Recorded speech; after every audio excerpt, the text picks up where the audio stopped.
खाने की कीमत। दूसरे दिन वह अपने एक दोस्त की बेटी की शादी में गई। उसका नाम रेनू था। वह एक कामकाजी दिन था। 10-15 का समय था।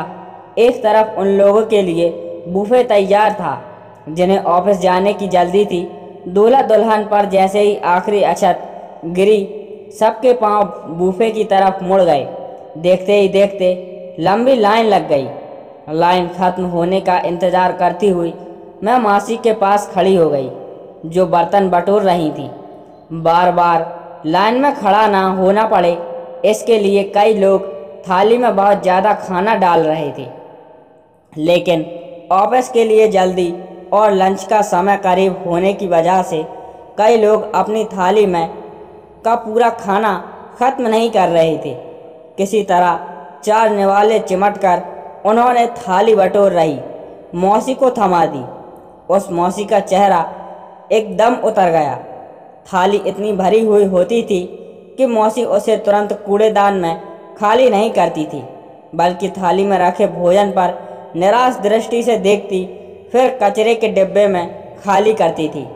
मैं अपना भोजन समाप्त करने तक उस मौसी का अवलोकन कर रही थी। धीरे धीरे अपना खाना खत्म किया और अपनी थाली मौसी के हाथ में थमा दी। थाली पूरी तरह से खाली देखकर मौसी के चेहरे पर संतोष झलक रहा था। मैंने मासी से पूछा, मैं पीछे से देख रही थी। डिश में रखा खाना कूड़ेदान में डालने में आपको काफ़ी परेशान हुई होंगी। क्या ऑफिस के कर्मचारी आपको पूरा खाना देते हैं?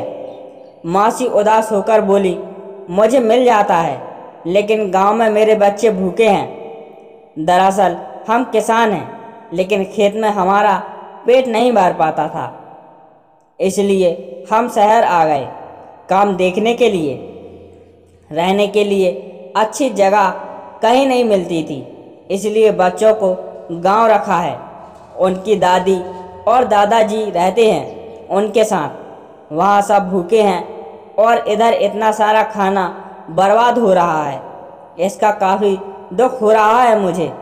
मासी एक निवाला निगलते हुए कहने लगी। ऐसा लग रहा था जैसे वह अपना सारा दुख मेरे सामने रखना चाहती हूँ।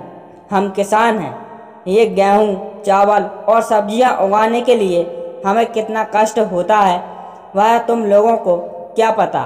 और शहर वाले आराम का खाना फेंक देते हो। बहुत मन को लगता है। वास्तव में बहुत से लोग से पानी पीकर ही तृप्त होना पड़ता है। एक वक्त के खाने के लिए वो दिन भर मेहनत करते हैं। मैं शून्य थी। मासी को क्या जवाब दूँ, मुझे समझ नहीं आ रहा था। मैं मुस्कुराते हुए वहाँ से चली गई।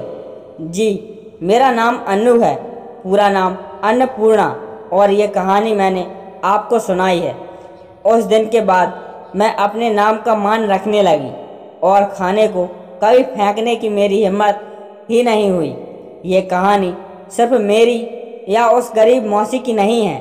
ये कहानी देश 2 हिस्सों में बटे लोगों की है, जिसमें एक समूह के लोग जिन्हें आसानी से ज़रूरत से ज़्यादा खाना मिलता है, और एक हिस्से के लोगों को दिन भर की मेहनत के बाद भी भरपेट खाना नसीब नहीं होता।